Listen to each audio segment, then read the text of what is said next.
দেশনেত্রী মরহুমা বেগম খালেদা জিয়ার ৮২তম জন্মদিন এবং ৮৩তম জন্মবার্ষিকী পদার্পণ এই উপলক্ষে আয়োজিত আজকের এই দোয়া মাহফিলে উপস্থিত আছেন এই অনুষ্ঠানের সম্মানিত সভাপতি ঢাকা মহানগর দক্ষিণ বিএনপির সংগ্রামী সভাপতি জনাব রফিকুল আলম মজলুম, উপস্থিত আজকের প্রধান অতিথি বাংলাদেশ জাতীয়তাবাদী দলের স্থায়ী কমিটির নবনির্বাচিত সদস্য। শুধু নয়, তিনি আমাদের কাছে ছিলেন এই আন্দোলন সংগ্রামে একজন অন্যতম অনুপ্রেরণা। তরুণ প্রজন্ম থেকে শুরু করে বৃদ্ধ সকলে দলের সবচেয়ে দুঃসময় যিনি আমাদের পথ প্রদর্শক হিসেবে অন্যতম ভূমিকা রেখেছেন জনাব রুহুল কবির রিজভী আহমেদ সহ ঢাকা মহানগর দক্ষিণ বিএনপির সর্বস্তরের নেতৃবৃন্দ এবং কর্মী ভাইরা আসসালামু আলাইকুম। বক্তব্য দেব না, শুধু এইটুকুই বলতে চাই,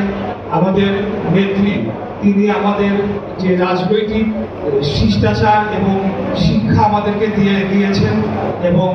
রাজনৈতিক প্রতিপক্ষের সাথে কিভাবে